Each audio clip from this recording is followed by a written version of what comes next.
Hey there, tonight we slip into the misty realms of feudal Japan, that enigmatic land of geishas often mistaken in the haze of legend, and monks whose lives wove far beyond silent meditation. Before you settle deeper into your pillow, perhaps offer a quiet like to this video, and subscribe if these gentle wanderings through history truly soothe your nights. Share in the comments where you drift from, and what our cloaks your world did. A soft wonder to imagine companions joining from distant shores. Now, let the lights fade low, perhaps summon a fan's whisper for that steady, lulling hum. Breathe in, and let us drift together into this shadowed tale. Picture the samurai as the world so often dreams him, a towering figure of unyielding poise, rooted beneath blooming cherry trees, where haunting flutes weave through the air. He stands motionless, unblinking, untouched by sweat or smile, exhaling nothing but the essence of honor itself. In this vision, he sustains on verses and virtues alone, trembling only at the shadow of disgrace or, perhaps, a tea grown tepid in the cup. Yet history, with its quiet breath, arrives to dissolve this flawless mirage. Samurai were no ethereal guardians of Zen.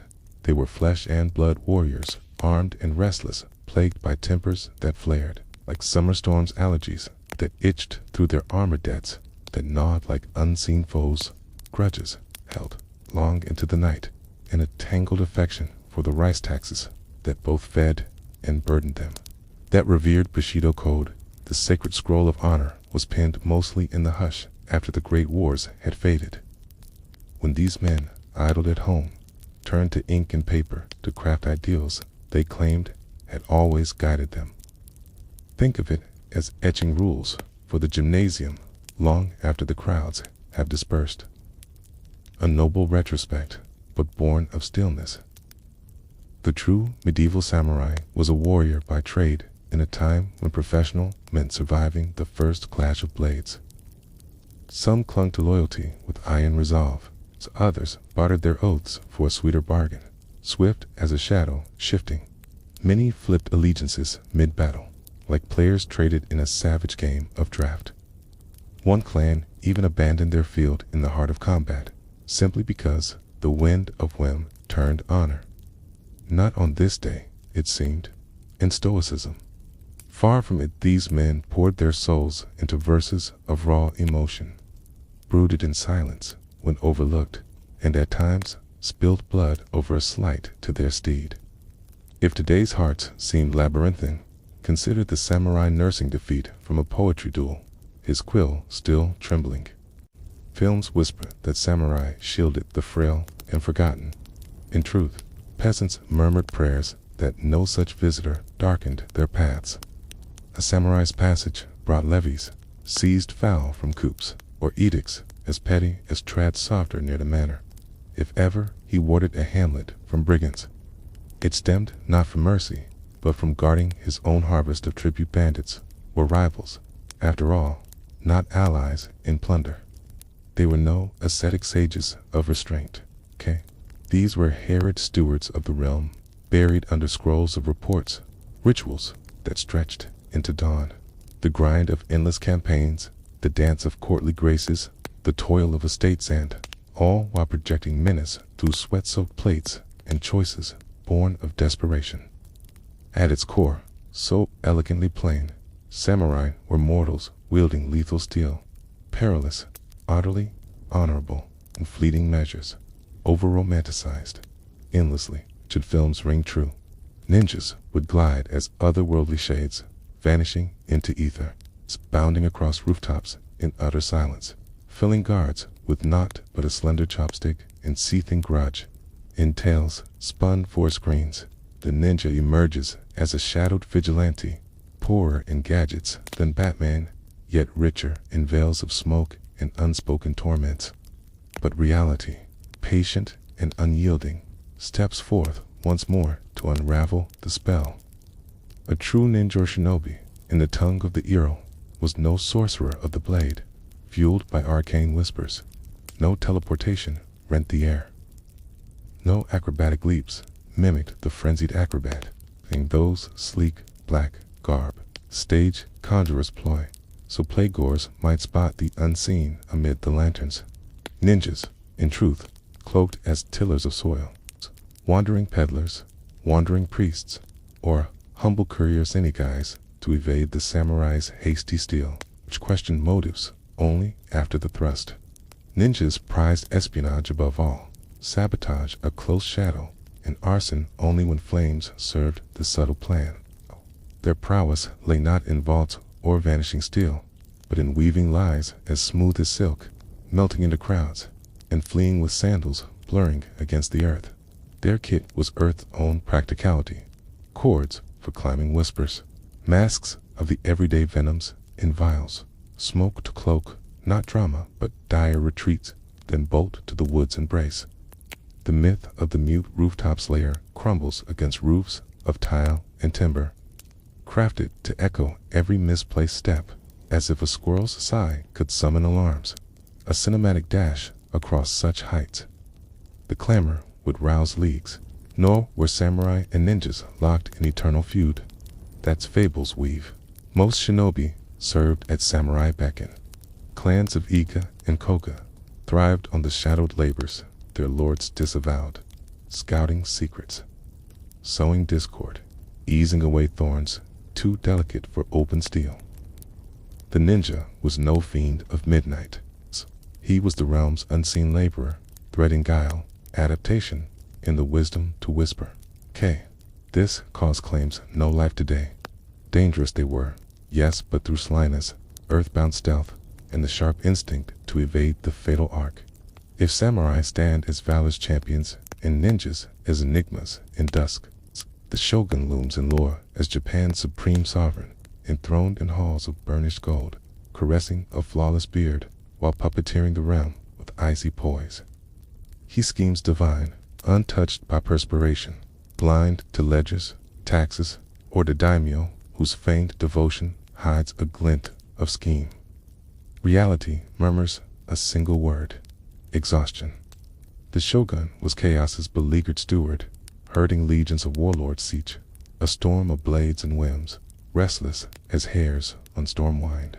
No tranquil sage atop peaks of wisdom. He was a weary warlord, clamping the lid on a cauldron bubbling with steel, hunger for power, rice fields, and ancient furies. Emperors, revered icons, yes, spiritual beacons, ceremonial hearts, but sway, mere porcelain in the gale. The shogun shouldered the throne's true weight, famines carving hollows in the land, monks aflame with revolt, samurai tempers unbound, merchants' avarice unchecked, parchments adrift, and sails of strangers piercing the hazal, crashing upon his desk like relentless waves. His days balanced on diplomacy's knife edge. Pledge fealty anew, and pray no uprising stirs this eve. Daimyo bowed in words, yet half schemed in silence, the rest too entangled in their granaries to ignite true fire. To bind them, the shogun decreed vast pilgrimages to Edo, feasts that drained coffers, dual manners to sap strengthless homage. More a velvet noose of ruin, spanned till you kneel, and loyalty follows. Peace under shoguns, no tranquil dawn. It was fragile weave of guile, coin, steel's shadow, and dread that some hand honed a blade in hidden forge. Power, vast as mountains, pleasure in it, a fleeting illusion. Imagine corralling a realm where half bear katanas, half nurse vendettas, and all deemed contemplation cure for unrest. At last, the geisha in Stereotype, a silken siren gliding through lantern glow, murmuring odes to a warrior soul, her shamisen strings humming beneath the moon.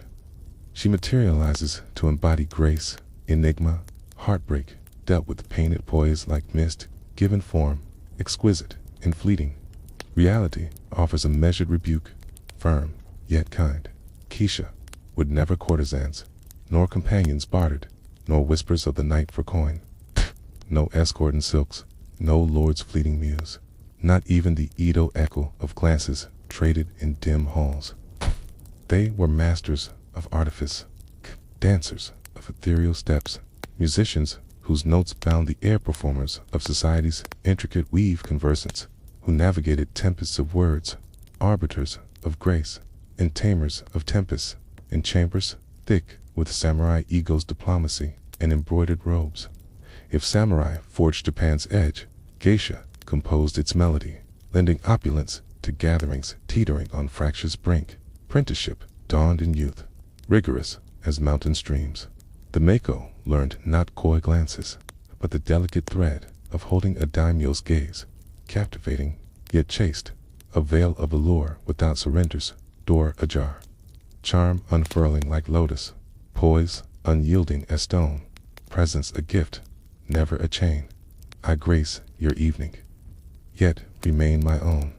The West's blur arose in the 1800s, travelers peering through cultural fog, beholding Kumanoed elegance, and deeming it dalliance's guise, the same eyes that mistook utensils for arms, their gaze adrift in wonder.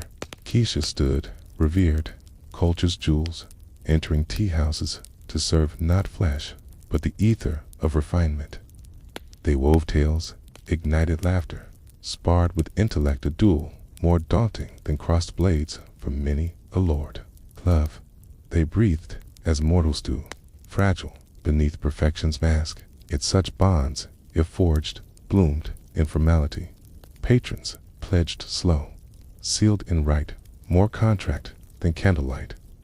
The siren's veil endures from tourist dreams, unsubtitled and vivid. Truth endures brighter. Geisha, artists eternal honed, masterful, poised amid gales, grace incarnate. No garment shed required their splendor.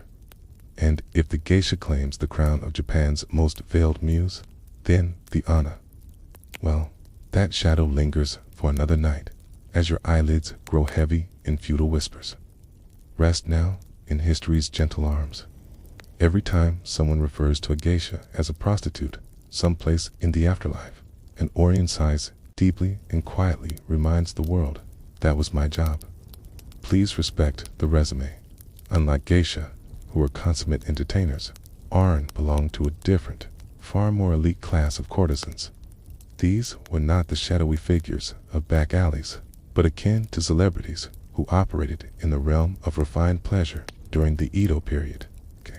They represented the luxury edition, the, if you have to ask, you can't afford it, level of intimacy. Their attire alone tells a story of magnificence and gravity, and Arn's outfit was nothing short of an audacious fashion statement, as if a daring designer had challenged them to wear everything at once. Towering platform sandals shaped their steps. Kea was adorned with ornaments that seemed to summon whole cherry trees worth of blossoms. Their kimonos layered in such volume and weight that walking required the poise and strength of an Olympic figure skater. But an Arn didn't merely walk, she performed a ceremonial, slow-motion procession called the Arn Docha, a spectacle part runway, part hostage drama. Men watched, enchanted, not only by her stunning elegance, but also bewildered by how she remained upright beneath 60 layers of silk. Yet, the essence of being an Aaron transcended mere physical beauty. They were scholars of poetry, masters of calligraphy, paragons of etiquette, and virtuosos of musical instruments. Their gift was the art of charming, wealthy men without succumbing to emotional attachment, delicate dance of influence and control. These women were the influences of their era, except their power was forged from true talent and refined accomplishment. Rather than selling time, clients competed for a chance to be in their presence.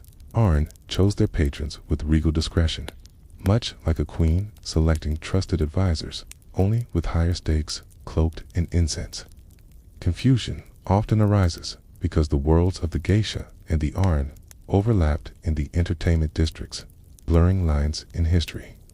However, socially, culturally, financially, spiritually, and functionally, their roles sharply diverged. The Arn's world was woven from threads of intimacy and social stature, the geishas from artistry and performance. One sold charm, the other atmosphere. Yet, despite their distinctions, people conflate the two. illustrating that this confusion has a long, persistent shelf life. Iran were glamorous, commanding, and entrapped, simultaneously admired by those wealthy enough to afford them, resented by those who could not. They lived as icons of beauty and tragedy, enfolded in silk and expectations, but at least their hairstyles were extraordinary. Moving from these grand entertainers to the tales of the Ronin adds another layer to feudal Japan's unfolding drama. In movies, a Ronin is often the ultimate lone wolf, mysterious swordsman wandering dusty roads, driven by revenge, justice, or perhaps a poetic sunset. He speaks in quiet riddles, fights flawlessly, and carries a calm that suggests daily communion with icy waterfalls and destiny itself. In truth, a Ronin was simply an unemployed samurai, burdened by bills and trauma, with no safety net or HR to appeal to. A Ronin was a samurai without a lord, whether because his master died, was overthrown, dismissed him, or sometimes because the samurai had resigned in simpler terms. Someone who fled and hoped to remain unnoticed. The term Ronin translates to waveman, evoking imagery of a person adrift, floating aimlessly like a leaf on water, or that friend who changes careers every 6 months. The romantic image of the stoic Ronin is a fiction spun by authors centuries after the fact, ones who never faced the sting of unemployment. Actual Ronin suffered as jobless men do today, battling lost identity, poverty, and questionable gigs. Some turned to teaching swordsmanship or etiquette, hoping for pupils. Others took up farming only to fail and returned disheartened to the road. Some became mercenaries, bodyguards, or even bandits, the sword in a starving hand, often blurring moral lines. The famed 47 Ronin myth is often held as the gold standard of honor, but most Ronin were simply trying to secure their next meal. That group became legendary because they exacted revenge and then committed ritual suicide, crafting an impossible success story for all other Ronin. Life for the average Ronin wasn't heroic. It was dirty, dangerous, and lonely. They couldn't simply knock on a daimyo's door seeking work, especially when daimyo were already overwhelmed with samurai of dubious loyalty. Many cities even banned Ronin to protect public safety. Despite tales of dueling, most fights ended in injury or death, so ordinary Ronin avoided combat unless desperation left no choice. If films cast Ashigaru as faceless cannon fodder, the reality is far more nuanced and courageous. Shigaru were foot soldiers, often born peasants and poorly paid, wielding whatever weapon was at hand, spears, bows, or, on desperate days, sharp farming tools. These men were not raised on dreams of poetry or honor, but on rice shortages, relentless labor, and the stark knowledge that their armor was often worth more than their lives. Though the stereotype paints them as inept, Ashigaru were the backbone of Japanese warfare. Without them, no samurai army would endure beyond its first clash. They served as infantry, archers, the initial assault, the last defense, and a cleanup crew after samurai had had their theatrical moments. Their work was exhaustive and unglamorous, yet indispensable. As Ashigaru, training varied from brutal discipline to merely being handed a spear and told to stand firm. Through it all, they braved miles of marching, freezing winters, muddy nights, and brutal close combat with a stamina born of relentless hardship. Though samurai basked in glory and lineage, they depended on Ashigaru far more than acknowledgement would admit. Ashigaru were neither fanciful nor poetic protagonists. They were overworked, underpaid, and always one order away from plunging headfirst into peril, so a samurai with a grand helmet might take credit for victory. The truth is beautifully simple. Samurai won battles. Ashigaru made them winnable. In popular imagination, the daimyo emerges as a shadowy warlord, cloaked in candlelight, stroking a hawk, laughing with malice, scheming like a character from a drama series, surrounded by fearful servants and symbols of emotional depth like koi pawns. The reality was far less cinematic and much more about managing estates, swooning under constant pressure. A daimyo was a landlord, armed and tasked with governing domains crowded with peasants. collecting samurai taxes, juggling irrigation disputes, suffering harvest failures, and warding off at least one cousin who aimed to overthrow him every spring. His battlefield was the agricultural calendar, not conquest. Though daimyo commanded armies, their daily grind was paperwork, budgets, and appeasing warriors demanding higher pay. Their days dawned with reports, faded under more records, spiced by rebellions, fires, assassination attempts, broken bridges, or famine. The stoic faces in paintings betray a lack of paintbrush skill more than any sign of existential calm. While many daimyo were sharp strategists, a fair number made decisions best described as creative disasters. Some squandered fortunes beautifying castles while ignoring defense. One even fancied challenging the shogun, armed with little more than enthusiasm and badly composed poetry's spoiler, not a winning strategy. Finally, Sankin-Kutai system, the shogun's annual make, the daimyo broke tour, forced daimyo to maintain two households, one in their domain and another in Edo, traveling great distances with sprawling entourages to pledge loyalty. It was a brutal mixture of political pageantry, financial punishment, an exhausting cardio 100-mile parade with thousands in tow, all under the watchful shogun's gaze, silently demanding, nice effort, tease, just don't rebel this year. Beyond this, daimyo struggled with clan politics, arranged marriages, succession crises, border skirmishes, temple disputes, and merchants wealthier than themselves. At any moment, a daimyo was just a few failed harvests away from becoming a ronin in finer robes. As far from anime villains, daimyo were weary bureaucrats desperately holding their clan, land, and sanity together. If samurai fought battles, daimyo waged war against red tape and, sometimes, red ink. When the subject turns to monks, popular images often framed them as serene figures meditating beneath waterfalls, dispensing whispered wisdom to passing travelers, embodying peace and calm. They float through imagination like living haikus, never raising their voices beyond a gentle breeze. Meanwhile, history watches, quietly amused. Let it be said some monks did indeed meditate deeply and sincerely. Some sought enlightenment with earnest devotion, living lives of quiet prayer and disciplined study. But that is another story, one perhaps best whispered in the hush of twilight, as your eyes close and the quiet night embraces you. Yet many monks in medieval Japan drifted far from that serene image, embodying something closer to lightly armed landlords cloaked in spiritual robes.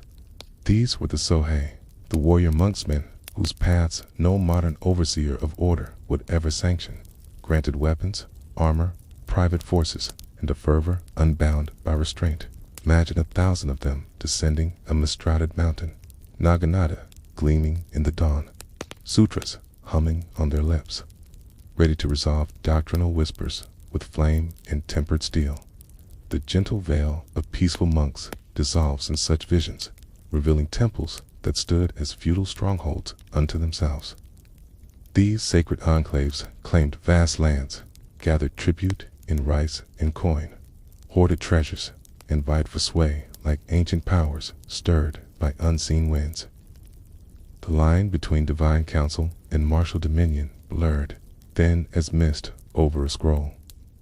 When a temple sought the court's ear, no envoys glided forth. Instead, processions of monks bore holy relics into the capital's heart, banners fluttering like storm clouds. These symbols, enigmatic and potent, too often ignited tempests of unrest, spilling into riots that echoed through the streets. The imperial gaze yielded not to piety alone, but to the stark truth of armed ranks, disciplined hearts, and a readiness to reshape the world with torch and blade. Rival sanctuaries clashed, not in parable, but in earnest, sieges drawn long under starlit skies, fires licking wooden beams, fervor suggesting that nirvana might flicker in the embers. Even quieter sects harbored shadows of strife.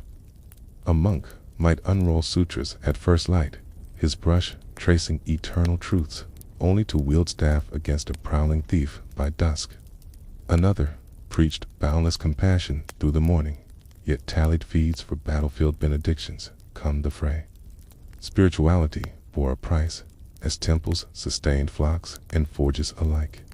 Amid the tumult, though, monks wove indispensable threads into the realm's tapestry, guardians of forgotten lore, shapers of policy's course, tutors to nobles, heirs, architects of thoughts, deep streams, scholars in shadowed halls, envoys, bridging chasms, healers, mending wars, cruel scars, and alas, at times, bearers of flame to rival gates.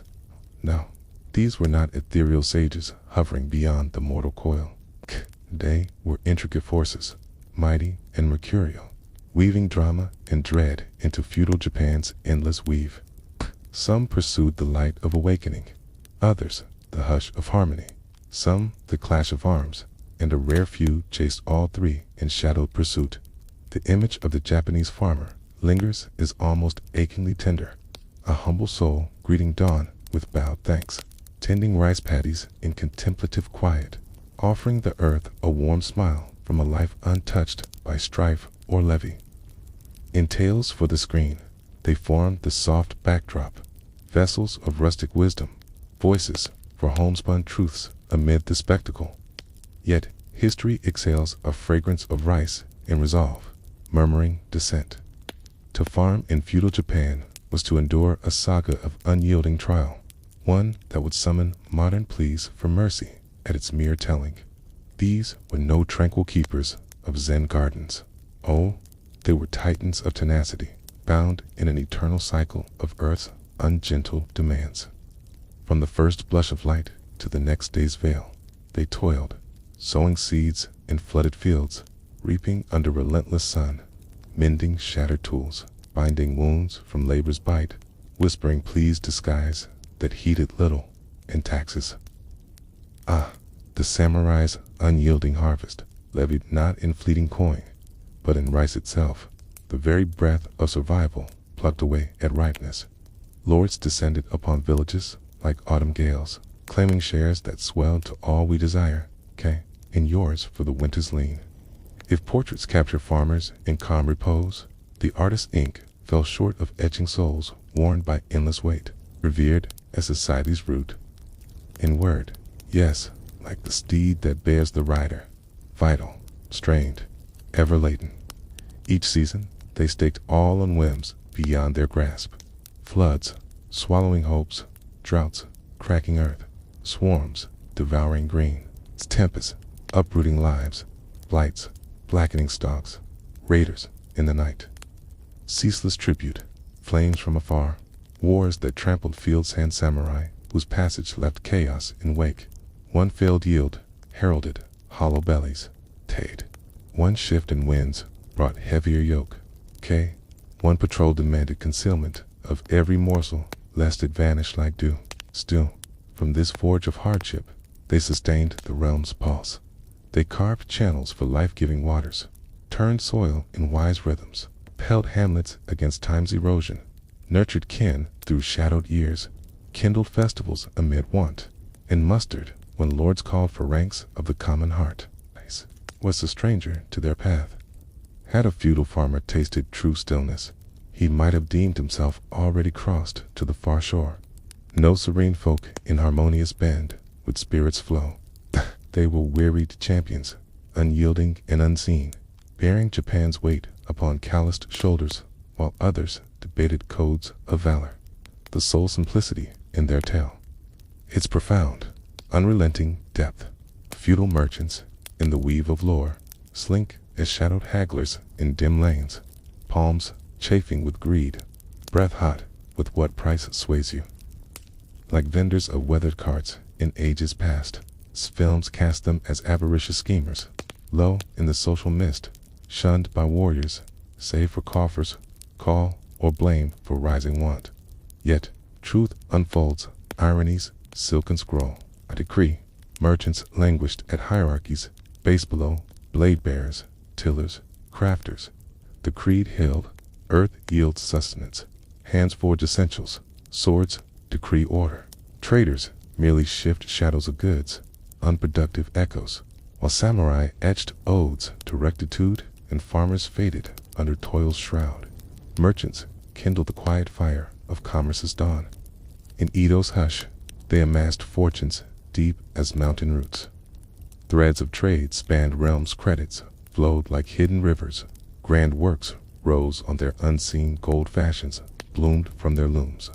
Pleasure quarters pulsed under their gaze, stages ignited with their patronage, whispers of favorite tastes bent to their subtle hand, medieval financiers in embroidered folds. The slur of rapacity, born often of envy from rice-stipend lords whose fixed allotments withered against life's tide, while traders bathed in streams of gain and yield. Samurai claimed virtue, merchants claimed solvency, which bridged the gap to hearth and hall.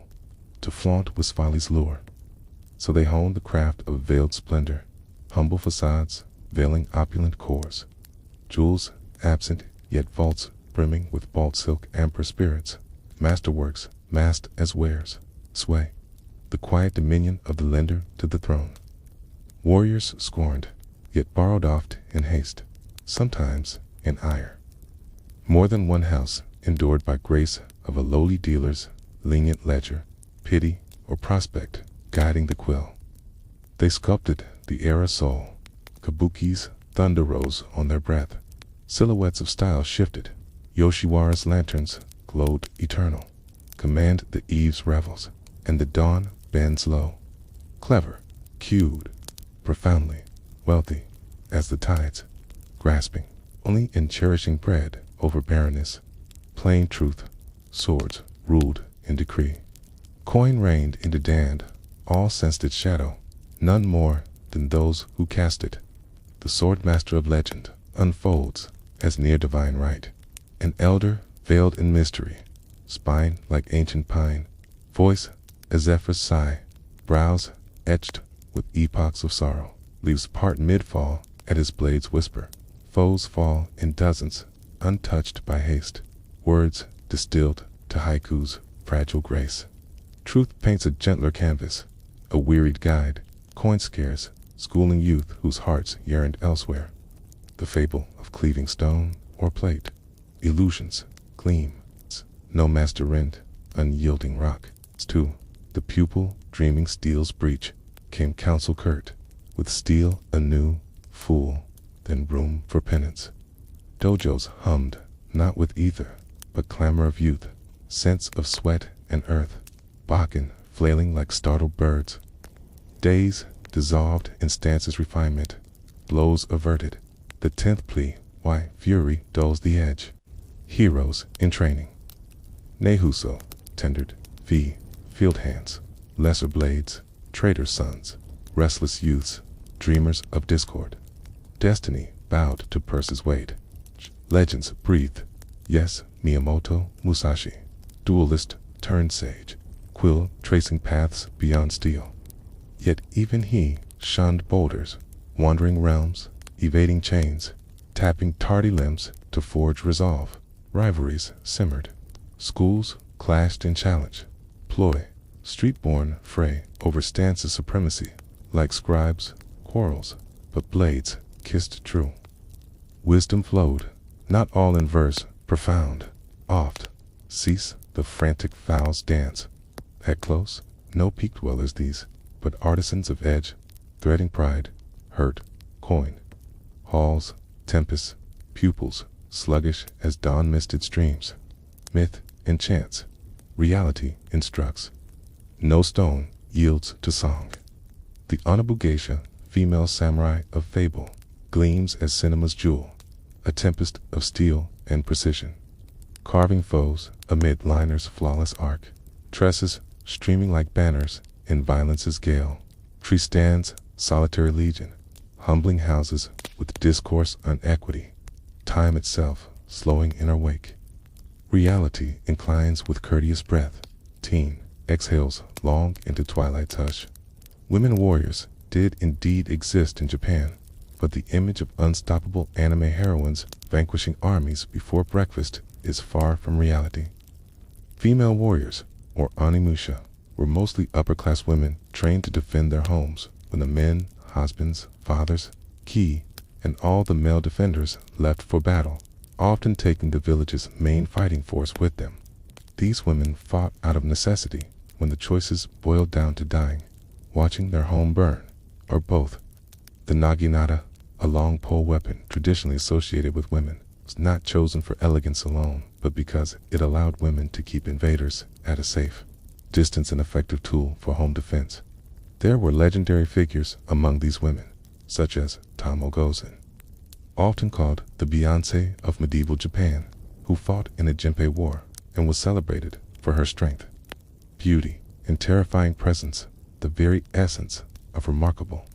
Another was Nakano Takako, who led a female corps called the Jeijutai during the Boshin War. She and her warriors demonstrated fierce determination that echoed through history. But these extraordinary women were exceptions rather than the rule. Hollywood's portrayal of entire armies of female samurai charging bravely into war is more fantasy than fact. Most women who fought did so only during emergencies, sieges, uprisings, or desperate last stands. With the advent of peace during the Edo period, martial training for women transformed into a cultural practice, emphasizing moral virtue, discipline, and the capacity to assert oneself decisively if needed. In truth, female warriors were resilient, pragmatic, and tough women defending what mattered most, while the men were away debating honor in distant battlefields.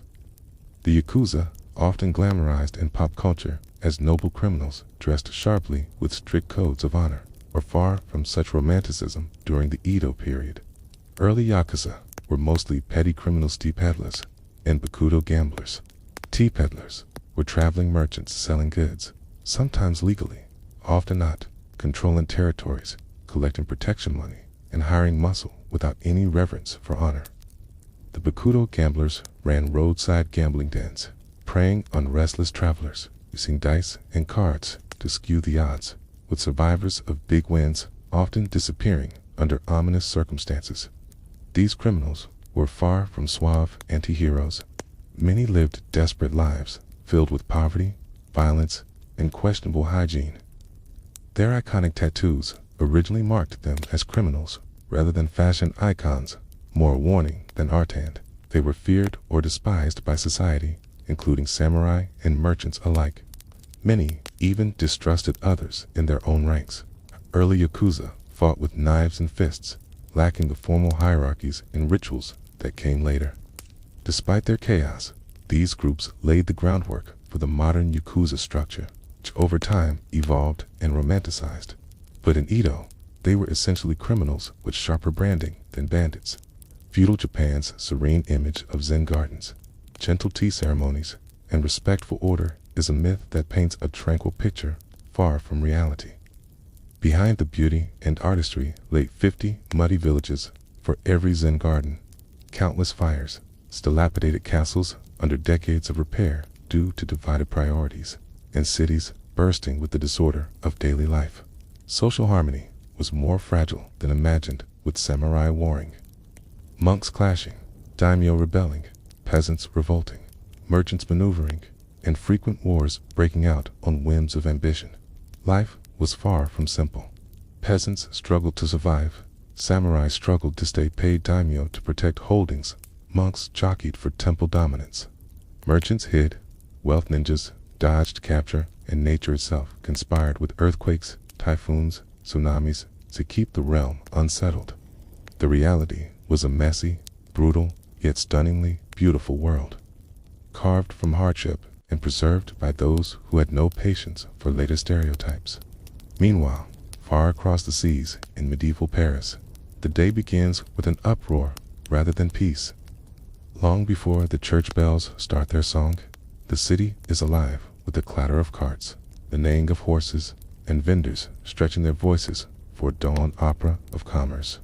Narrow streets lined with timber and plaster houses crowd close enough to toss bread across, though none dare, for the ever-present risk of a chamber pot's descent is real.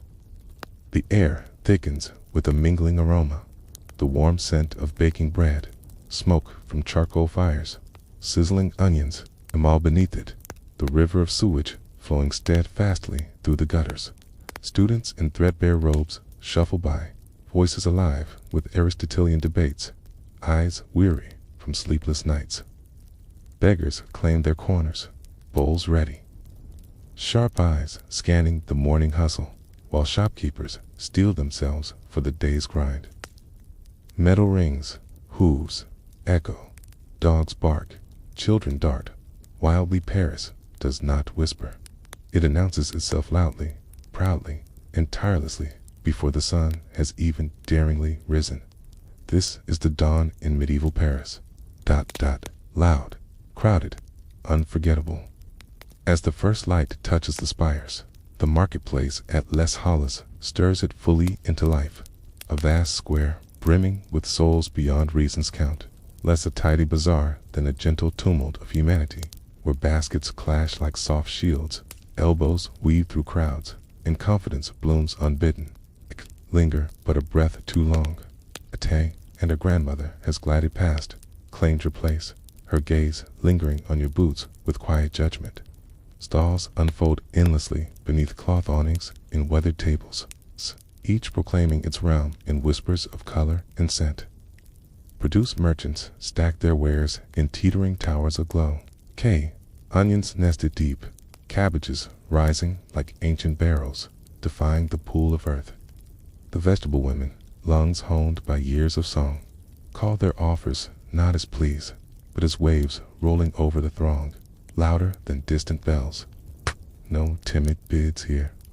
Prices cascade upon you like morning mist turning to rain. The butcher's domain shifts the air to something primal.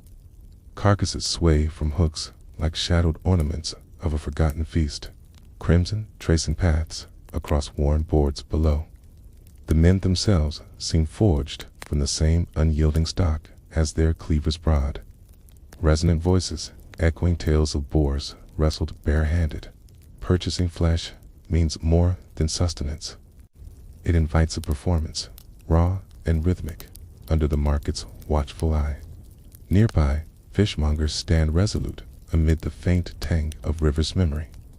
Their catch arrayed on straw beds with a sheen that speaks of recent waters pulled from the Seine at dawn's edge, if not precisely the hour you'd wish. Then emerge the spice merchants, quiet sovereigns of sensation. Their stalls shimmer, saffron's golden threads, cinnamon's shadowed warmth, pepper ground, fine as whispered secrets, priced near to gold itself. They murmur offers, voices low, not from courtesy alone, but to guard against pilferers or children whose breaths might scatter fortunes in sneezes. Weavers with loom's patient song, woodworkers shaping oak's sigh, basket makers threading willows. Tinkers mending brasses gleam, they complete the mosaic, proffering boots stout against mud, pots humming with hidden tales. Students drip through, purses light as hopes, eyes alight. Beggars shadow them, keen as autumn winds. Sounds weave the chaos into tapestry, bargains blooming into laughter. Odes soft under breath, medals chime on stone, dogs tussling over scraps, merchants debating freshness or virtue with measured fire. This is Les Halles, heart of medieval Paris, sprawling, untamed, pulsing with the city's raw, radiant soul. If the market beats as Paris's heart, its streets flow as veins, wide in promise, twisting in surprise, sometimes stilled by unseen knots. Venture from Les Halles into the labyrinth, and greet the street's true guardians, beggars, wanderers, souls crafting trade from shadow and plea. Coin changing hands, sans ledgers, mark. Beggars claim corners as generals hold hills, knowing which church portals draw the tender-hearted, which tavern spills nobles flushed with wine and fleeting remorse. Some spin dramas of limp or woe, tales worthy of stage lights. Others persist in chorus, reminders gentle yet relentless, like clocks tolling through fog. Children, often orphans' kin, prowl in loose kinships, swift as mist, sly as foxes slipping fences. They pluck loaves from baker's gaze, lift pouches from belts before weight fades. Catch one, can, and the pack has claimed another prize in your triumph's shadow. Not all tread desperation's path. Some dwell in gray, nightmen, stride with knowing gait, hauling the city's undercurrent for fee. Their task shunned, yet summoned.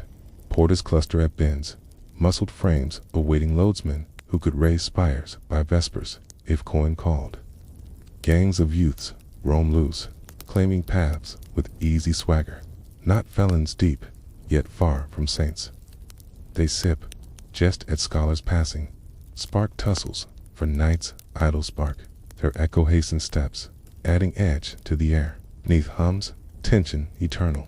The carts falter, baskets build, word crossed on goat or kin. An order phrase like mist at dawn. Survival whispers, not of brawn alone, but vigilance. Stride assured, pouch secured, eyes open to the dance. Drift leftward, and the haze softens.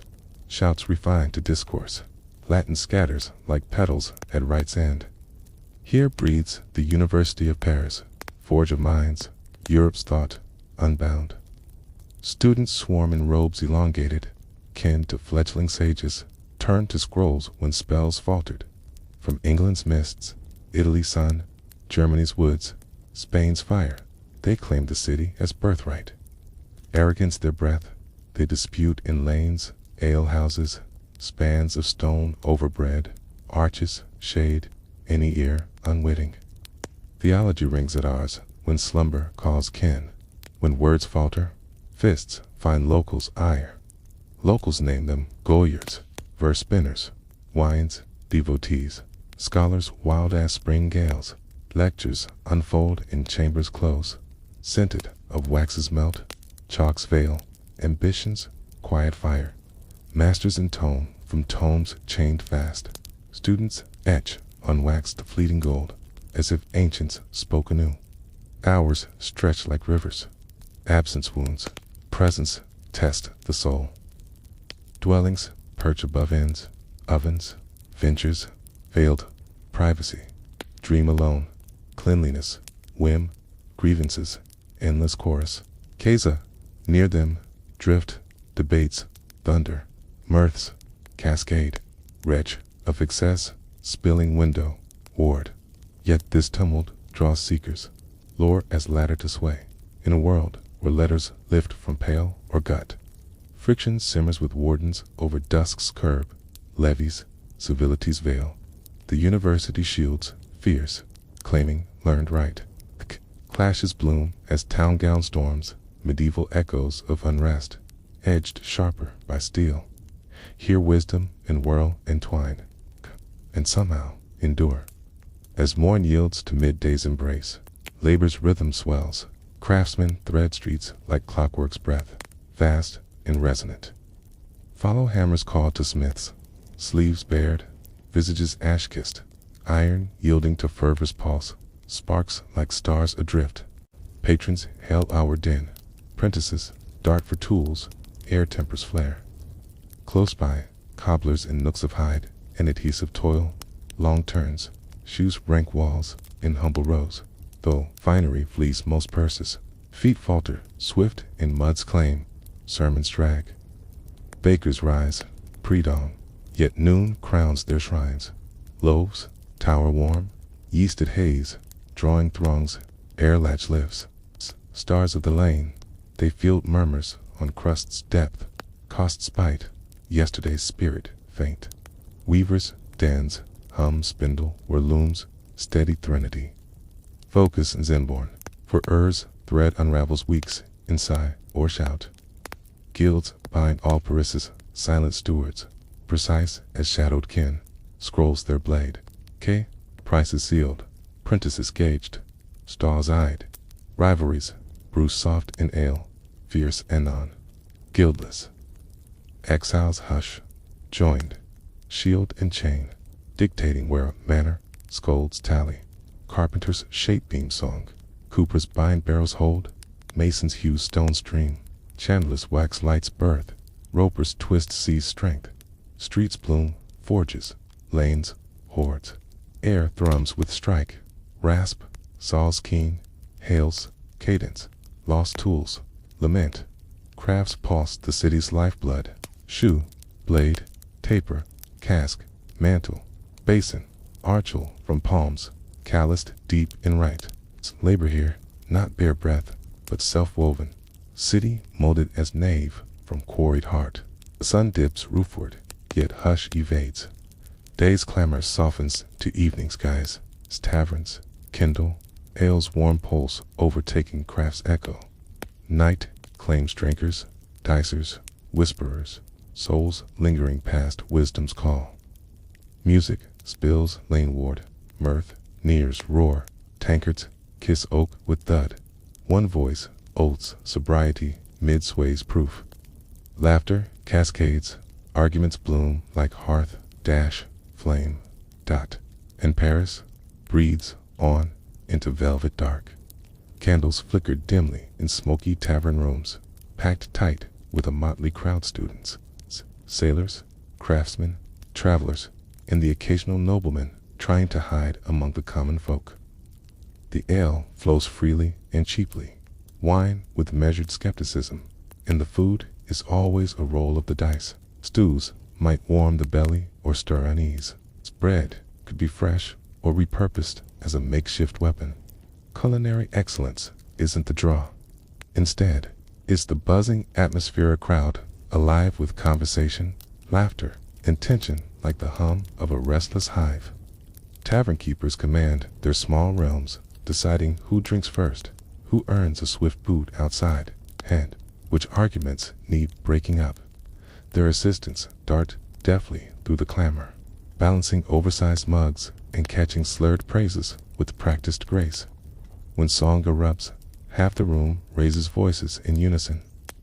When fists fly, the rest follows with abandon. Corners fill with gamblers' eyes, sharp and hands eager.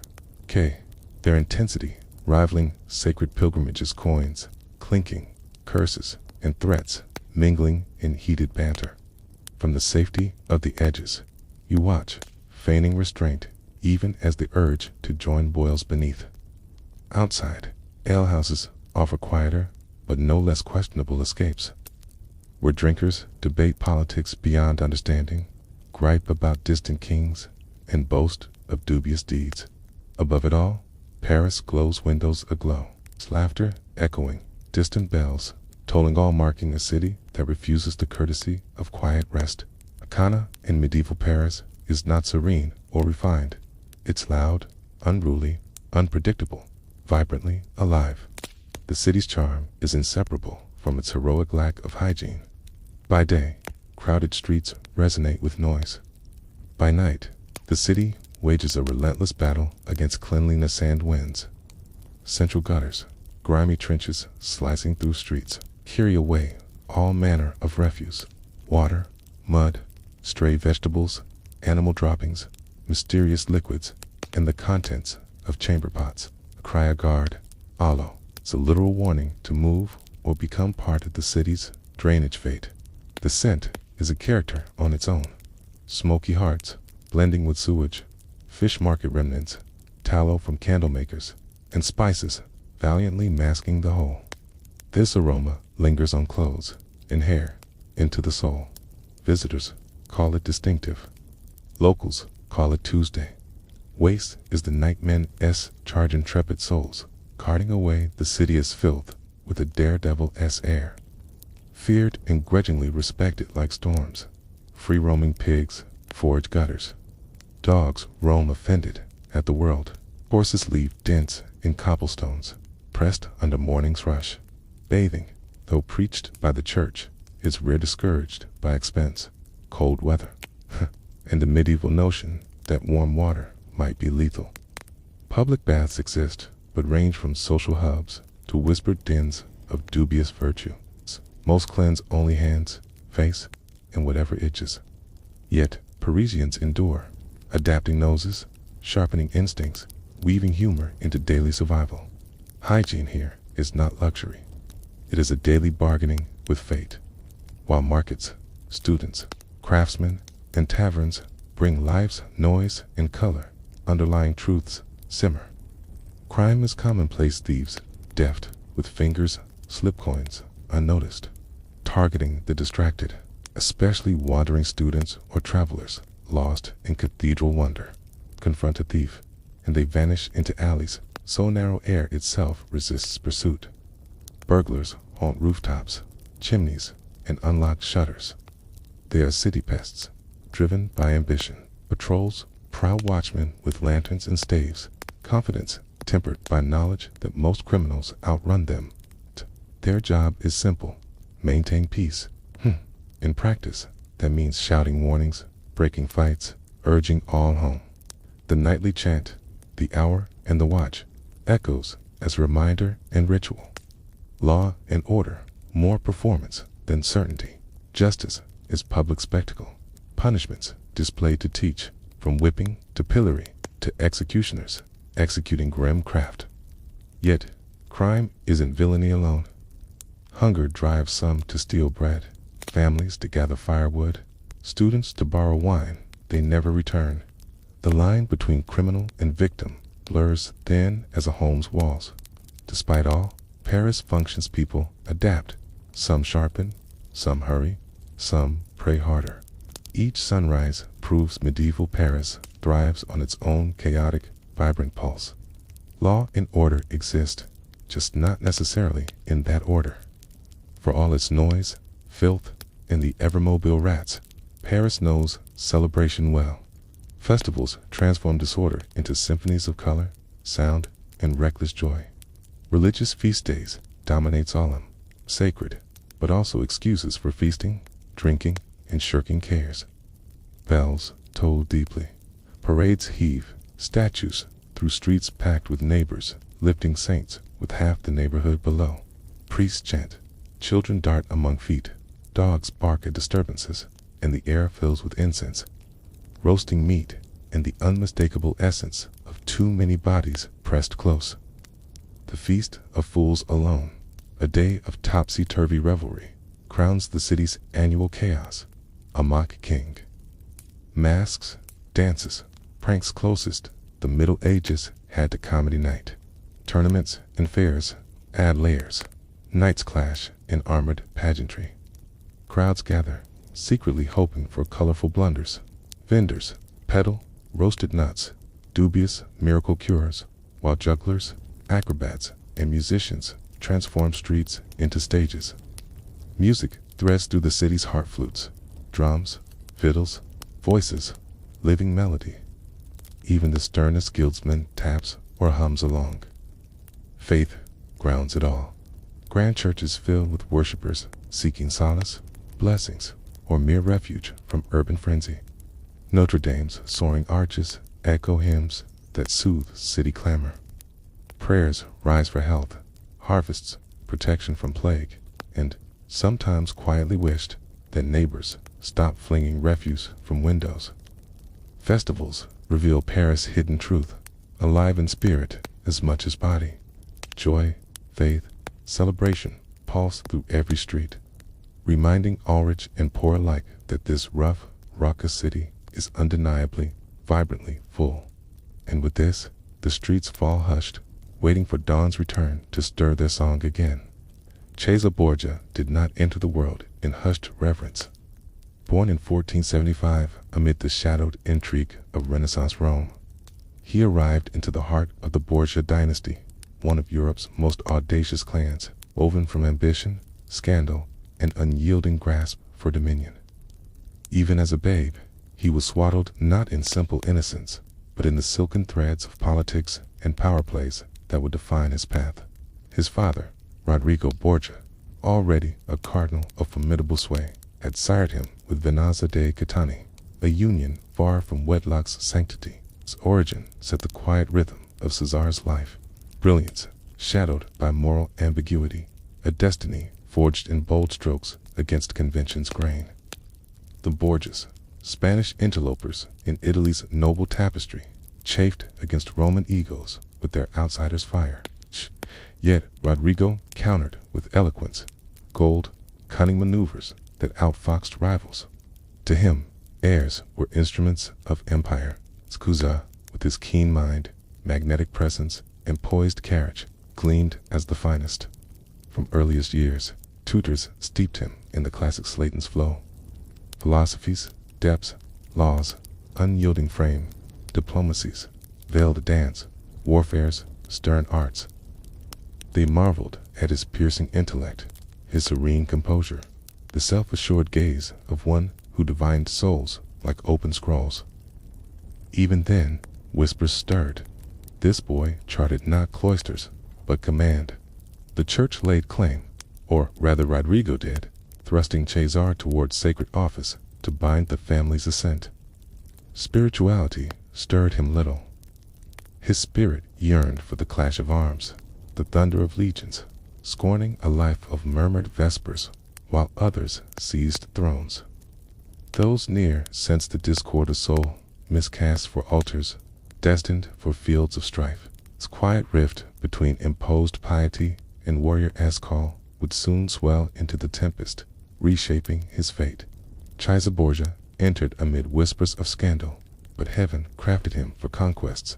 Hush, by late teens, ecclesiastical honors cascaded upon him unbidden.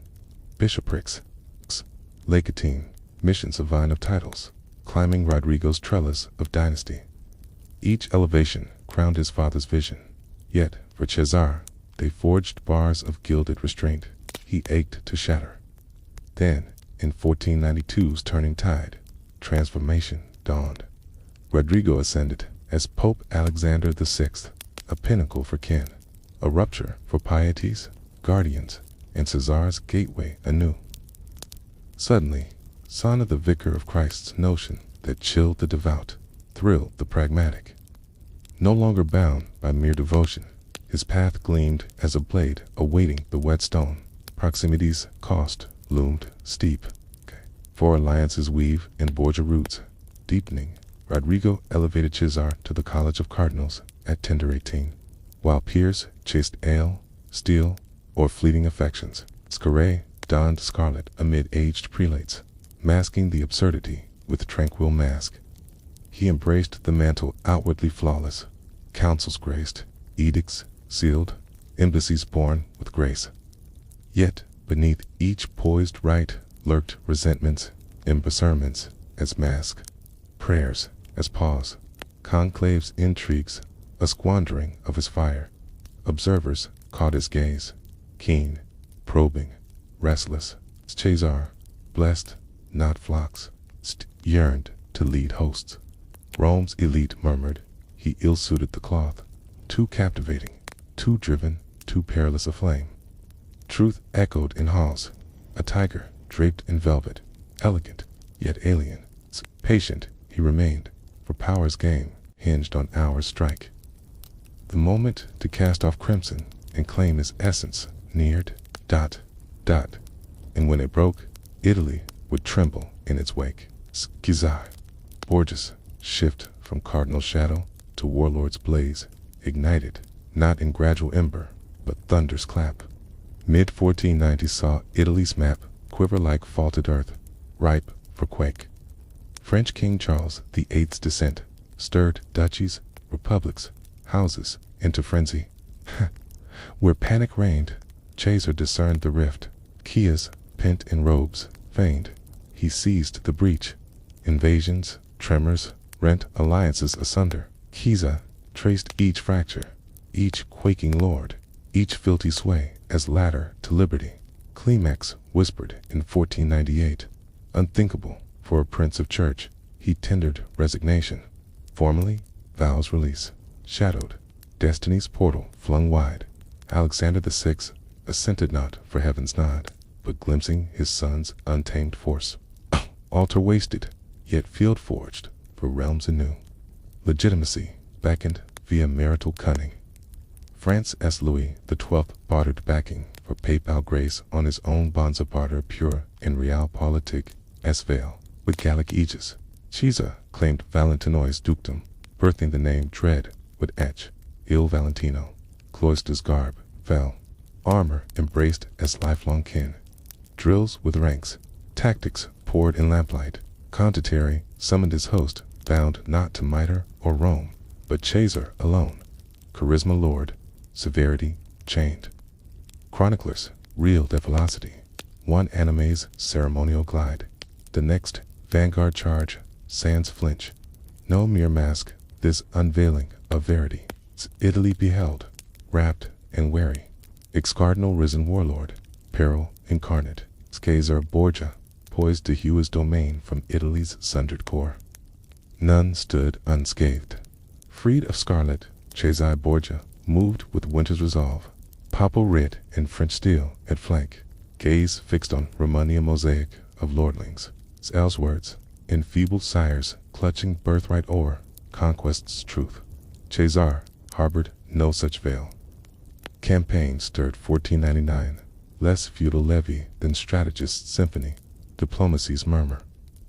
Terror's shadow, violence's precise stroke, dismantling entrenched haze. Imola yielded, Fort Walk followed, for Enza bent. Rimini whispered field to not by hordes mass, but mind's edge, will's ice. Fear minted as coined, resistors exemplified in grim tableau. Capitulants, lured with orders bomb, upheld by legions prompt and pitiless. Warfare flowed swift, honed, measured, no caprice's gore, yet defiance reaped no quarter. Conquest bloomed statecraft, no pillage's frenzy, but governors seated, levies recast fair, disciplines hush imposed, where anarchy gnawed, Cesare wove stability. Foes conceded Romania's unaccustomed peace, yet sway perched taut. Hoes lurked not soul in field, but Vatican corridors, noble dens, Orsini, Colonna Rome's, veiled syndics wove, ceaseless webs. Cesare traversed packs, perfidies, as mist walker, unscathed, ever plotting dawn. Keem's novelty stunned. Shadows cast via agents, murmurs shaped, missives forged, psyches bent, pre-clash. By 1501, wasteland knit, principality. No mere papal heir, but Il Valentino, Romania's duke, sovereign of self-wrought realm. Italy observed, blades wedded, silent. Sarah, birthed hazard. Central lands bowed, not to lineage, but will his sovereign will. Conquest claimed soil. Dominion demanded fealty absolute. In Renaissance's coil, loyalty pure, bloomed, rare. Scissor, forged it via dread. Genius, allure. Excision when dusk called. Pillars rose, legions steadfast. Whispers, vigilant. Foresights, premonition of treason's bloom. Italian condottieri proved feline caressing at feast. Claws at first light. Fuss, finest summoned. Ramiro Dorcia, Micheletto Corella, Vitellazzo Vitelli's renowned. Vigil, unslacked. Cape, betrayal's grin foreseen. Espionage rivaled courts, parchments sneered. Couriers turned, tavern brats hasted to Caesar's ear. Bounty for truths, traitors end-staged operatic. Legend bloomed. Cesare forgives not perfidy, he divines it. Romania's patricians seethed, reforms irked, rigor chilled. Borgia yoke chafed. Conspiracies flowered, foolish, fervent. 1502 birthed Magiani's League. Lords deeming Cesare adrift. He perceived Comacy's guise, first courtesies proffered, grips clasped while steel amassed unseen. Premature strike, but seeds anew. Cesare nurtured hubris, then ensnared via force and state's slight. Legend lingered in aftermath's hush. Cesare Borgia summoned the chief conspirators to a parley of peace in Senegalia, a coastal haven where winter winds whispered through the ancient walls.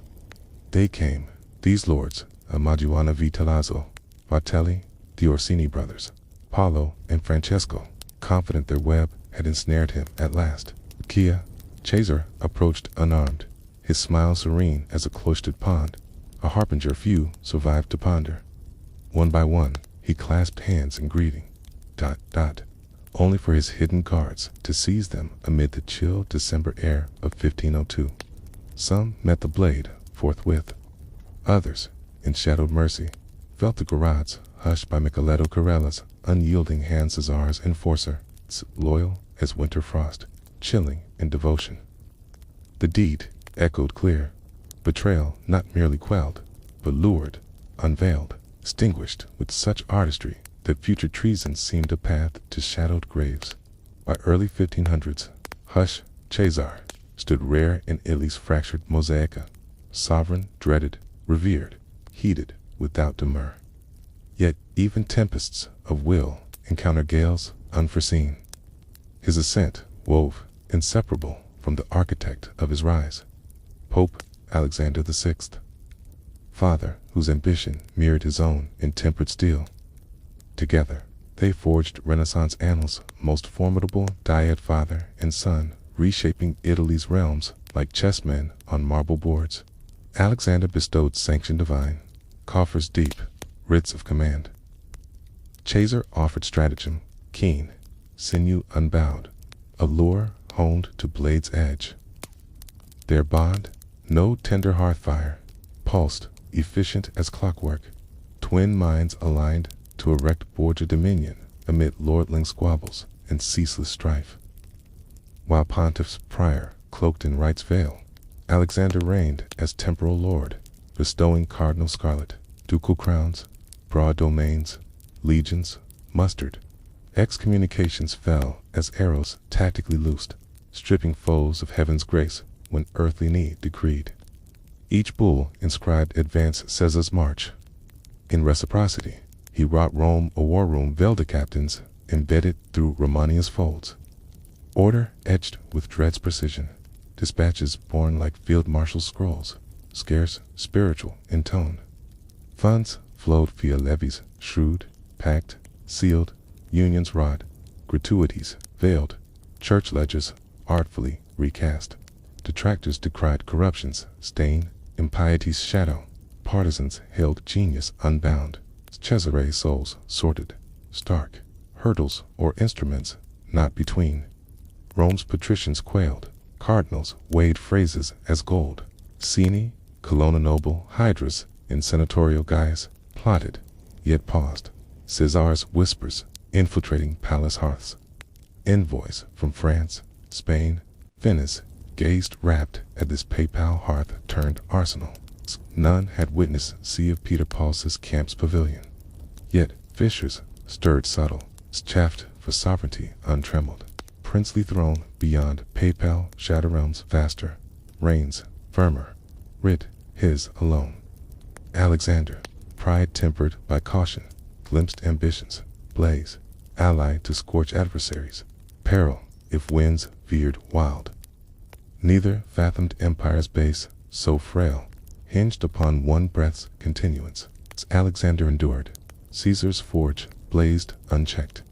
Each gain, bond, miracle, rested, whisper then. The Pope must abide. In Italy's treacherous weave, eternity eluded even titans. In 1503's zenith, Hush, Cesare Borgia crested powers, arc. Legions held Romunia's verdant swaths. Rivals lay stilled, fled, or feigned fealty. Reforms knit chaos to commonwealth viable. Central Italy reborn under hand unseen in generations. Dread and wonder trailed him. Cala Machiavelli shadowed close, quill, fervent, charting living archetype of mastery unbound. Then fate's murmur swelled. August 1503. Pope Alexander VI succumbed to malady's grip fever. Ravenous, whispers of venom, tertian ague, tainted chalice, heaven's rebuke, swirling Rome's fevered lanes. Truth veils elusive, fact carved eternal. The pontiff faded swift. With him crumbled Borgia edifice, Cass. Cesare hastened bedside, himself felled by kindred plaguesome, swore poison shared. Others, Rome's pestilent haze. Bedbound, scarce risen, he faced life's pivot storm. August 18th, Alexander VI slipped to silence. Italy exhaled relief. Stiza beheld abyss. The Pope had armored him, propelled him, sanctified him. Bereft, authority dissolved as mist neath noontide sun. Rome roiled, cardinals unraveled, Borgia threads. Clans armed anew, exiles slunk from gloam like wolves, scenting falter. Cesare, enfeebled, sword hand trembling, could scarce shield conquest's hard drought. Foes, scented frailty. Orsini, Colonna, Venice, Florence all, once cow-boldened, swift. Conclave loomed. Successor's whim would crown or crush legacy. Fevered, resolute, Cesare swayed votes from sick bed's pall. Yet debility drove him from Rome's maw and nadir hour. Borgia's had been Tierra years. Now it recoiled in breaths. Alexander's fall, not mere eclipse beheading of realm. Carrion, file-wheeled, expectant. Caesar's citadel rose on wit, wrath, magnetism. Mortality outflanked even him. With Alexander stilled and Cesare halved by ague, Italy's scavengers plunged unyielding. Dawn to dusk, Cesare plunged from Romania's scourge to quarry on the crumbling ledge. Adversaries tarried not for mending, they carved swift. Cardinal's College struck first former obeisance, feigning Borgia amnesia. Conclave turned Colosseum, cabals vying Caesare's eclipse, strength scant. He championed Cardinal Piccolomini, fleeting Pope Pius III sympathetic, yet pontificate spanned scarce moon, death for stalling succor. Sequel conclave, Cesare staked Giuliano della Rovere to kin, but oath-bound to safeguard. Della Rovere ascended Julius II. Pledge honored 5 heartbeats. Then biblical ire, titles rent, viceroys ousted, Ramonia reclaimed 4C. Julius loosed every grudge, nursed Orsini, onslaught, Colonna, reprisal, Venetian tide, united realm splintered, burghs revolted, condottieri flipped banners, kinships resurfaced, dank as cellar blight. Cesare, frailty, lingering, rallied remnants, parleys pled, menaces loosed, epistles fevered as swimmers gasp. Daily perfidies, mounted lies recanted, troops bartered pay, nobles hymned, Vatican fealty euphemism for breath prized. Rome transmuted foes, domain. Orsini, Colonna dreamers, of doom hunted exultant. Lanes, once his scepter, turned ambuscade. Julius masterstroke, Caesare's chains, ostensibly orders bomb, veiled Borgia erasure. Cesare Borgia, Italy's will made flesh, cornered, beggared, betrayed yet, saga lingered. Wounded Leo endures leonine. Cesare Borgia's coda unfolded, not in Rome's marbled strife, nor citadels he tamed with unsparing grace. But afar, our ranges in alien halls, where dethroned air scratched for fate's final thread. Titles, domains, dominion, striptee, spurned obscurities, hush, ambition, starved of air, flared defiant in embers. Post Julius cage, Cesare, gifted Spainward, King Ferdinand's, Aragon, Borgia, skeptic, eternal. Confinements, stone, predators prowl, dissecting routes, treacheries, parsed. Shackles quelled, not hunter's pulse, key, essayed, wardens, etched patrols, tallied gambles as beads men's litanies, key, 1506, flight, pure Borgianite's veil, guardians greased, parchments feigned, resolve iron as escaped felon's dream. Spain's wiles he threaded, menial's guise, tempests lashed, wastes parched, trails teeming hunter's eyes. Each league mourned vanished sway, realms irrecoverable. Flight, not route, calibration. Navarre, Beckennock, twixt France, Spain. Brother-in-law John III of Albert, held, not outlaw, but captain tempered. Cesare, chess-mind unslacked, traced resurgence. Navarre's service, triumphs tallied, hosts regathered, domain anew from ash. Vision, wounded, unslain. 1507. Navarre's vanward near Vienna. Cesare met doom's quiet vale. Near the town of Vienna, in Navarre's rugged embrace, Cesare Borgia met his final dawn. A skirmish modest beside Italy's grand clashes, yet fate weighs not the stage's breadth. Scouting ahead with but a sparse band under storm's lash, he found foes encircling like shadows, lengthening at dusk. Retreat beckoned, as did the wise await for aid. But Cesare, who kindled Machiavelli's vision in the prince, spurred alone into the fray. His blade sang through ranks with that old, reckless splendor. The field quivering, as if echoes of Ramonia's conqueror stirred once more. Numbers prevailed where realms had bowed. Lances and steel rained upon him in relentless hush. He fought to his last measured breath, scorning surrender's whisper even as night deepened. At 31, beneath the vast sky he once sought to master, Cesare Borgia slipped away. Fearless, unyielding, etched, eternal in time's quiet memory. Buried first in humble earth, his remains later graced Vienna's Church of Santa Maria. A simple slab, marking the generalissimo of Navarrese and Papal hosts, fallen in those fields on March 12, 1507. History, captivated by his blaze, cradled his name through ages, a flame undimmed, yet tales turn now northward, to the Varangian guards, shadowed Genesis. Not in Byzantium's gilded haze, but the north's chilled thunder. Fjords carving stone. Longships slicing foam. Warriors suckled on saga's grim verse over meek prayers. These men knew no cradle of calm.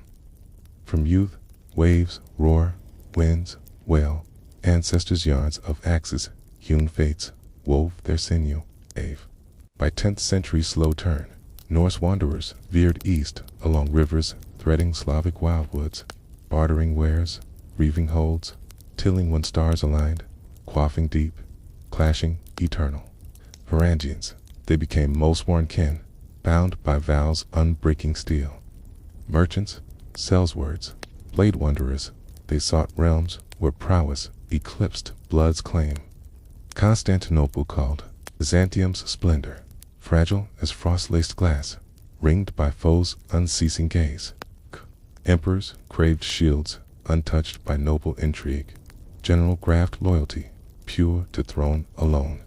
Northward eyes turned to rust princes elite, storm-forged souls who battled as tempests. Grinning into Valhalla, if gold and glory led, first bands reaching the imperial queen city stirred awe. Towering o'er Byzantines, shoulders like hewn beams, flaxen locks, pale gazes, gripping two-handed axes to cleave shields, or men, in one fell arc, mere passage through bazaars etched legend, to bazaars, perfection incarnate, aliens to courts, venom, steadfast for coin, dread incarnate against revolt's murmur. In 988, Basil II sealed their packed Varangian guard, eternal ward. For Northmen, exiles bomb, timber halls for marbled halls, drizzles bite for sun-kissed seas, chieftains sway for Christendom's mightiest town. Wealth, fame, splendor beyond fjord's grasp awaited. But deeper purpose bloomed. No mere levy, this brotherhood oath forged, exiles from Sunderland's pledging to scarce-known emperor, defending with fealty absolute. Chroniclers marveled, pens trembling at such constancy. Here, legend kindled true. Entry demanded no scroll or garb alone. Transformations right, from wayfaring blade to elite's vow-wed shadow. First right, swear fealty unalloyed to Byzantium's crown. No kin, Lord Hearth, superseded. Oath stark as northern stone blunt, binding, reaping grim harvest for breach. Guard the basileus flesh with thine own, assail foes, sans pause. Heed edicts, though peril yawns wide. In alliances, shifting dunes, such anchor gleamed unnatural, prized beyond gems, sworn, no troop joined but fellowship of outlands, peril shared, exile forged. Norsemen from Norway's crags, Iceland's ice, Denmark's dunes, Sweden's shores. Later, Anglo-Saxons fleeing Norman's yoke. Accents mingled, scars wove tales, grievances fused to singular mantle. Varangian, then empires weave, oath armored them. Santines trusted sans local tether factions. Rivals, ambitions lords, could not bribe or beguile. Titles tempted not. Gold gleamed, earned by axe's toll. Pay, chaste triumph. Stipends, steady. Spoils rich. Triumphs, largesse. Coronations, granted palace blunders. Right courteous ravage. Traditions, nod. For furet bred souls, Constantinople's trove dizzied. Many sailed home gold-laden halls, rising from their largesse. Yet, oath transcended coins sacred, as runes carved deep. Trail, sundered brothers' bond. Varangians held the last gasp o'er forsaken post. Shields, locked in palace gloom. Gates breach. Round fallen, lord for duty, endured beyond grave's hush. Key, in treacheries, see, their fealty towered. Iron, vow, axes, trinity. Renown bloomed not in pomp, but battle's raw poetry they terrified. Danax, paramount, no subtleties faint, no ornaments gleam. Discourtesy's engine to sunder, phalanxes, rend bucklers, render knights' footnotes, grim.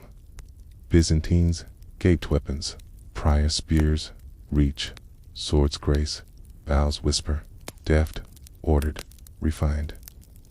Varangians bore North's creed, smite, till echoes pain, kin, unborn. Axes, nigh mantle, blades, helm gaping, halves, shock devouring steel or bone. Common hands faltered. Theirs unleashed nature's wrath, style alien to Mediterranean's dance.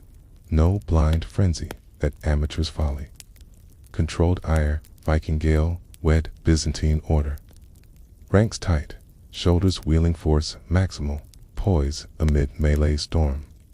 Errors bruised to wisdom. Sweat, scripted lore. Graduates emerged, not strangers wielding giants' tools, but honed alloy, berserk heart, tacticians calm. Emperor's hammer they became when lines buckled, foes entrenched. Fate teetered. ...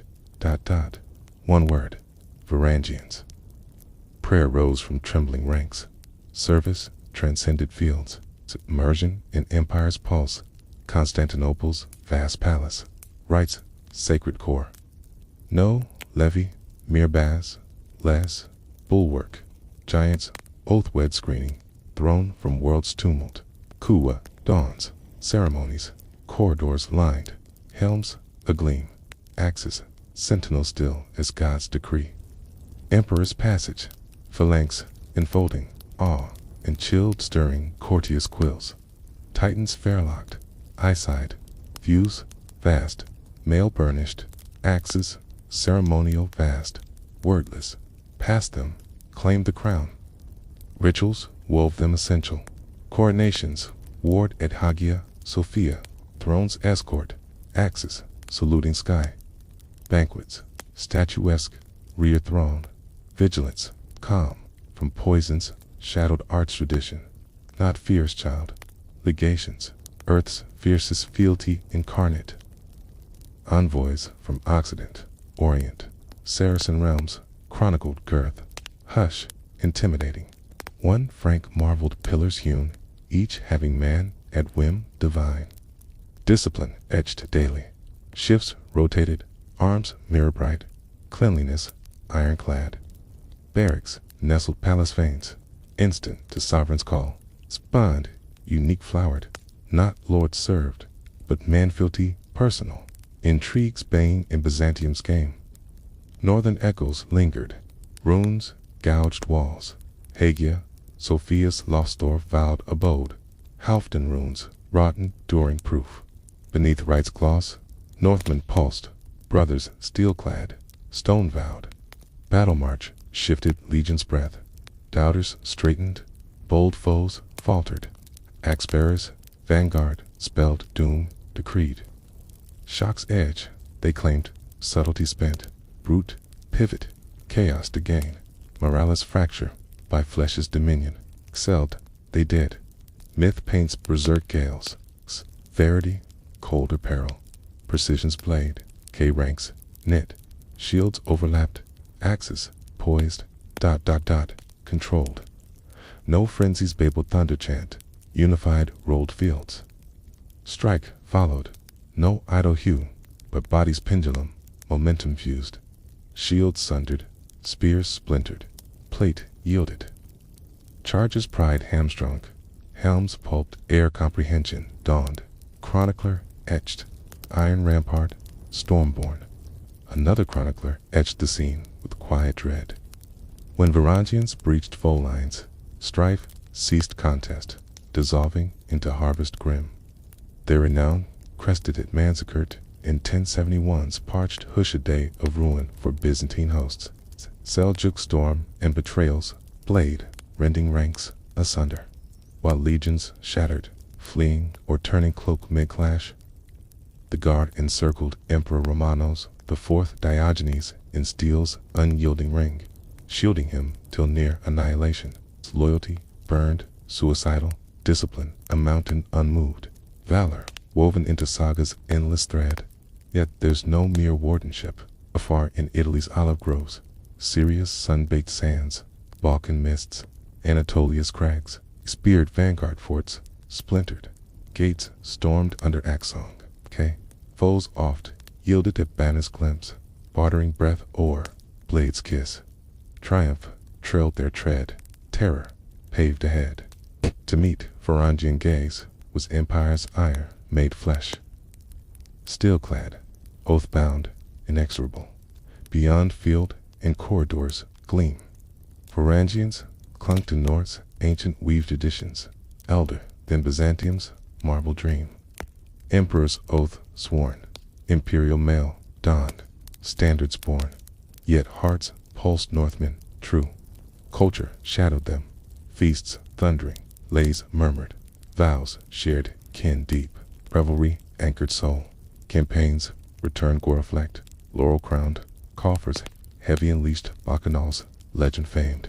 From horns vast, silver-veined, rune-etched, they quaffed as tempests unchained. Byzantines sipped vintages from crystal grace.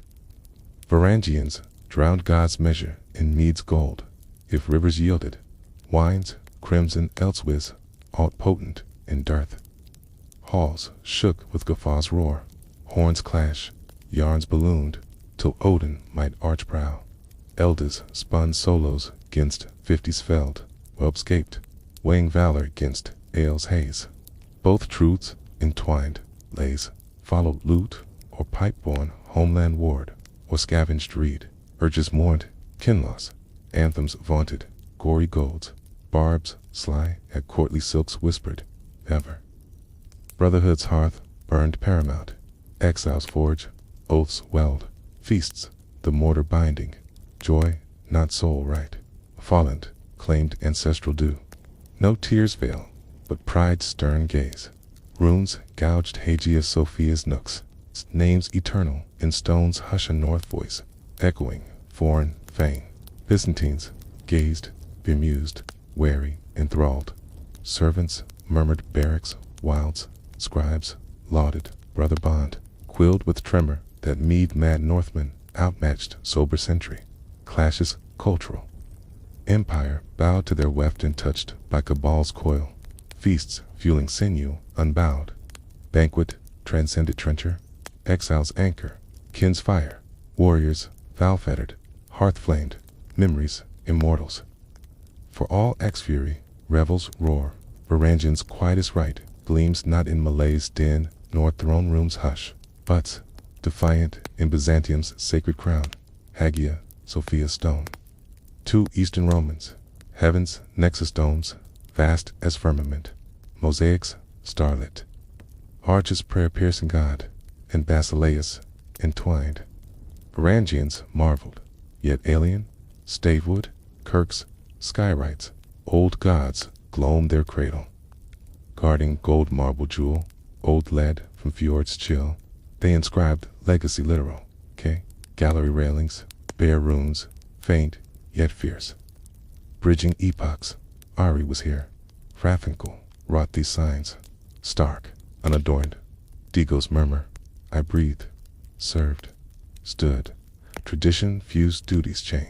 Candle flicker, gilding mail as hymns droned Greek-tongued. Alien grandeur unfolding, coronations warded, processions flanked. Throngs faced loyalty, marble steadfast. Runes, no revolts, scar, remembrances, root. Anchor in others' loam. Scandinavia's frost to Bosphorus balm. Exile serves, self endures. Duality to find them. Christ's cross veiled neath mail.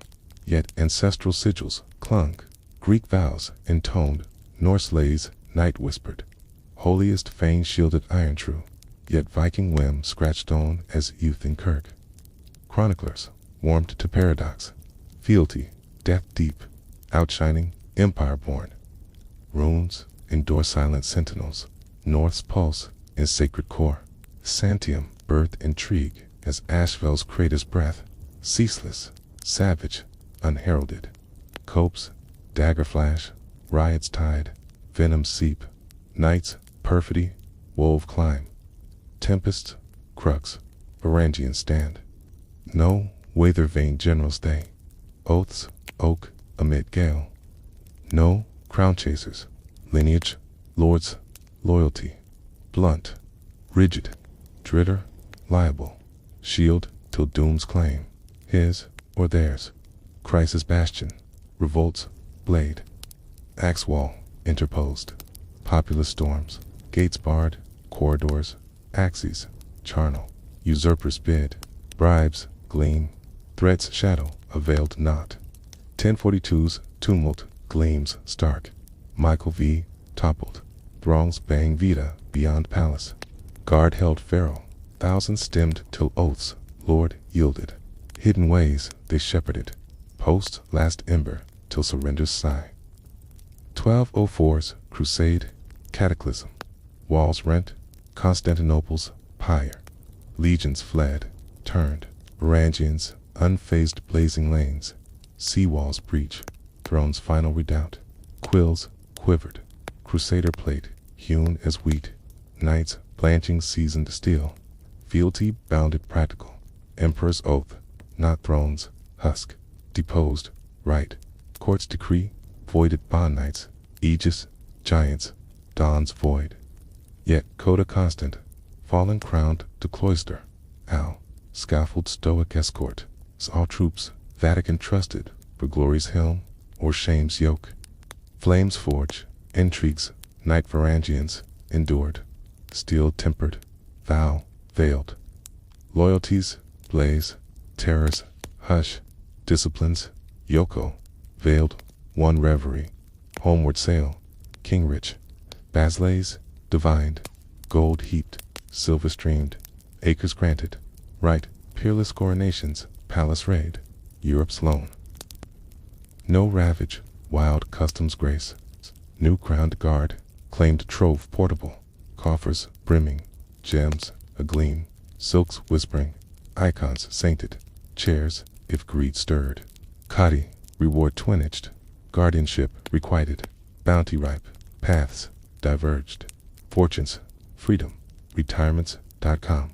Gold freighted to Norway's fjords. Sweden's woods, Iceland's gales. No yeoman, more, but hall lord.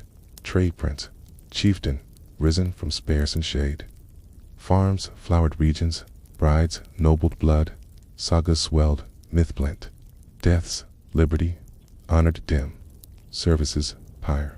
Hosts, felled Italy ward. Anatolia's dust. Balkans, thorn. Constantinople's, embers brothers, feasted memory. Runes, scarred. Lays, lingered decades. Oath closed as grip slackened. Legends hushfall spanned centuries. Scantinov, throng yielded Anglo-Saxon exiles. Norman scoured. Core, unwaned. Fealty, order, acts eternal.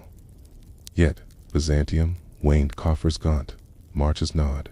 Foes legion thick. Guard, held true. World reshaped. Final whisper, 1453's doomtide. Constantinople's seaward ramparts. Scant band, stemmed Ottoman tide. Axis flashing to last. Cities sigh marked, guards pyre. Legacy lingers, marble runes, chronicler's ink. Sagas, breath norths, seed, empires, bloom entwined. Steel, oath, brotherhood, Varangians breathed it. Time enshrines